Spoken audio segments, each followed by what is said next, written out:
2 अगस्त सुबह के लगभग 11 बजे का समय हो रहा था। एक व्यक्ति पुलिस थाना में फोन करता है और बोलता है, साहब मैंने अपनी पत्नी का कत्ल कर दिया और मेरी पत्नी के शव को यहाँ से ले जाओ। पुलिस जब व्यक्ति की इस बात को सुनती है तो सुनकर हैरान हो जाती है और तुरंत एक्टिव हो जाती है और निकल पड़ती है घटनास्थल के लिए।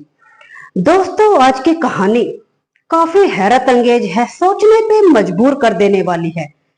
एक व्यक्ति जिसकी शादी को भी महज 7 महीने ही हुए थे और अपनी पत्नी का बड़ी ही बेरहमी से कत्ल कर डालता है। और कत्ल भी कोई एक नहीं करता, कत्ल दो करता है। दरअसल पत्नी 7 महीने की गर्भवती होती है। पत्नी के साथ साथ अपने बच्चे का भी कत्ल कर डालता है, जिसने अभी धरती पर पैर नहीं रखा था, जन्म नहीं लिया था। इससे पहले ही उसे रोक दिया जाता है। पति अपनी पत्नी के साथ साथ अपने बच्चे का भी कत्ल कर डालता है। तो चलिए दोस्तों, जानते हैं कि आखिरकार पूरी सच्चाई क्या है, व्यक्ति अपनी पत्नी का कत्ल क्यों करता है और इसके पीछे की क्या वजह थी। नमस्कार दोस्तों, मैं माला सियाल चैनल पर आपका स्वागत है। दोस्तों, वीडियो में आगे बढ़ने से पहले आपसे एक ही रिक्वेस्ट है, चैनल को सब्सक्राइब कर ले ताकि आने वाले वीडियोस की नोटिफिकेशन आपको मिलती रहे। तो चलिए शुरुआत करते हैं। दोस्तों, आज की घटना कहानी मैं जो आपको सुनाने जा रही हूँ, दरअसल ये सच्ची घटना उत्तर प्रदेश के मेरठ जिला की है और वहीं का एक इलाका लगता है गंगानगर, और गंगानगर में ये गांव पड़ता है अमहेड़ा। अमहेड़ा गांव का रहने वाला मुन्ना मुन्ना अपनी पत्नी सरिता के साथ रहता है। मुन्ना की शादी सरिता से 20 वर्ष पहले होती है और जो पत्नी होती है सरिता, शादी के कुछ वर्षों बाद ही उसके माता पिता की मौत हो जाती है। और वहीं सरिता की एक और बहन होती है जिसका नाम सपना होता है। सपना अभी 5 वर्ष की ही होती है और माता पिता इस दुनिया से ही चल बसते हैं। और वहीं सपना की दीदी बड़ी और उसके जीजा दोनों सपना को अपने साथ अपने घर ले आते हैं और वहीं उसका पालन पोषण करते हैं, लिखाते पढ़ाते हैं, उसे बड़ा करते हैं। और जब सपना की उम्र लगभग 24-25 वर्ष होती है तो उसके दीदी और जीजा को सपना की शादी की चिंता होने लगती है और वहीं सपना के लिए एक अच्छे लड़के की तलाश करना शुरू कर देते हैं। और वहीं उनकी मुलाकात एक रविशंकर के नाम के लड़के से होती है। रविशंकर जो कि मेरठ जिला के ही भावनपुर इलाके का रहने वाला होता है और जो कि एक जनरल स्टोर चलाता है और उसकी उम्र लगभग 28 वर्ष होती है। और 23 जनवरी 2025 को सपना की शादी रविशंकर से कर दी जाती है और शादी के बाद सब कुछ बढ़िया चलता है। और वहीं सपना अपने पति रविशंकर को पाकर काफी खुश थी और वहीं पति रविशंकर भी अपनी पत्नी के साथ काफी खुश रहता है और एक अच्छा जीवन व्यतीत करता है। और वहीं सब कुछ बढ़िया चलते हुए सपना अपनी दीदी और जीजा के घर आती जाती रहती थी, क्योंकि उसके माता पिता जिनकी काफी वर्षों पहले मृत्यु हो चुकी थी और उसके जो मायका होता है उसका दीदी जीजा ही होता है और वहीं पे वह आती जाती है।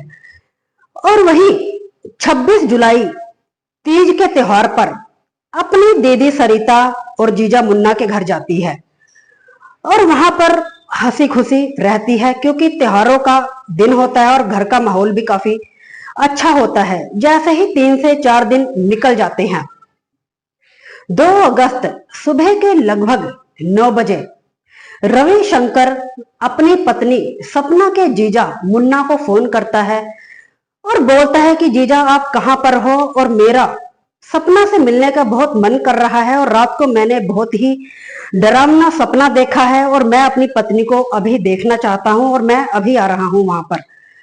और वहीं मुन्ना बताता है कि मैं तो अपने किसी काम के चलते घर से निकल गया हूं।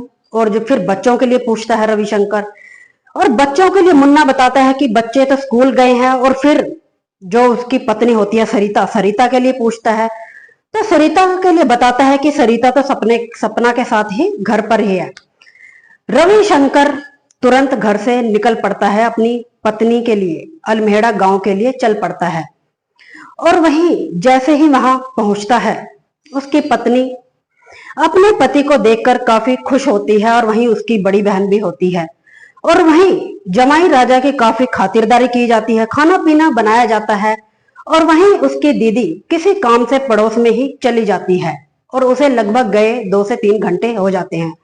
और वहीं रविशंकर अपनी पत्नी से काफी बातें करता है और बोलता है, मैं तुम्हारे लिए एक खास गिफ्ट लेकर आया हूँ। और वहीं पत्नी जब पति की इस बात को सुनती है तो सुनकर काफी खुश होती है और बोलती है, कौन सा ऐसा गिफ्ट है और दिखाओ मुझे। और पति बोलता है कि तुम अपनी आंखें बंद करो और मैं अभी गिफ्ट तुम्हारे आगे पेश करता हूं। और जैसे ही पत्नी आंखें बंद करती है और पति सामने ही खड़ा होता है अपनी पत्नी के, और एक के बाद एक अपनी पत्नी पर चाकू से, ब्लेड से वार कर देता है। वार भी कोई एक बार नहीं करता, 2 बार नहीं करता, 15-20 बार वार करता है उसकी छाती पर, उसके पेट पर, उसके गले पर, एक के बाद एक लहूलुहान कर डालता है। उसकी पत्नी वहीं पर चीख मारती हुई, चिल्लाते हुए तड़प तड़प कर अपनी जान दे देती है। और वहीं जब वो चीख पुकार करती है तो उसकी चीख पुकार सुनकर पड़ोस से उसकी बहन और जितने भी आस पड़ोस के लोग होते हैं सभी वहां इकट्ठा हो जाते हैं। और वहीं रविशंकर, जो कि पहले से ही अपनी पत्नी को मारने से पहले ही घर का दरवाजा बंद कर लेता है और बंद करने के बाद ही वो ऐसा कांड करता है, और वहीं बैठा हुआ अपनी पत्नी को निहारता रहता है।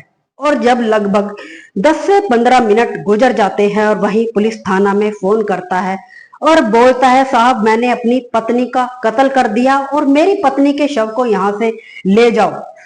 पुलिस जब इस बात को सुनती है और तुरंत घटनास्थल पर पहुंच जाती है और शव को पोस्टमार्टम के लिए ले जाया जाता है। और वहीं पुलिस जब उस व्यक्ति रविशंकर को देखती है उसके चेहरे पर जरा भी शिकन नहीं होती, जरा भी डर नहीं होता, और वहीं बेखौफ होकर वहीं बैठा रहता है। पुलिस उसे गिरफ्तार कर लेती है और घर में शोर शराबा, चीख पुकार मच जाती है। और वहीं पुलिस जब उसे गिरफ्तार करके थाना में ले जाती है और थाने में उससे पूछताछ की जाती है, पहले तो वह चुप रहता है, कुछ नहीं बोलता। पुलिस जब सख्ती में आती है तो पूरी कहानी बयां करता है कि मुझे अपनी पत्नी पर शक था। पहले दिन से ही रविशंकर को अपनी पत्नी पर शक होता है। दरअसल उसके पास शक करने जैसा ऐसा कुछ होता तो नहीं, लेकिन फिर भी उसे अपनी पत्नी पर शक होता है। और पत्नी जो कि 7 महीने की गर्भवती होती है और जो बच्चा अभी जन्म भी नहीं लिया था, इस धरती पर भी नहीं आया था, और बड़ी बेरहमी से अपनी पत्नी के साथ साथ अपने ना जन्मे बच्चे का भी कत्ल कर डालता है। तो दोस्तों, आज की कहानी या मामले के बारे में आपकी क्या राय है, कमेंट सेक्शन में जरूर बताइएगा। तो दोस्तों, आज की घटना कहानी सुनाने का उद्देश्य किसी का दिल दुखाना या किसी को परेशान करना नहीं है, बस आपको जागरूक करना है कि आए दिन ऐसी ऐसी घटनाएं घट रही हैं जहां पत्नियां अपने पतियों को मौत के घाट उतार रही हैं, और वहीं कुछ केसेस में पति भी अपनी पत्नियों को मौत के घाट उतार रहे हैं। और वहीं जैसा कि आपने देखा, रविशंकर एक शक के चलते अपनी पत्नी जो कि 7 महीने की गर्भवती होती है, अपनी गर्भवती पत्नी का कत्ल कर डालता है बड़ी बेरहमी से।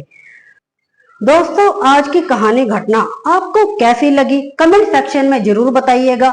ऐसी ही और सच्ची घटनाओं को जानने के लिए मेरे चैनल को सब्सक्राइब करें।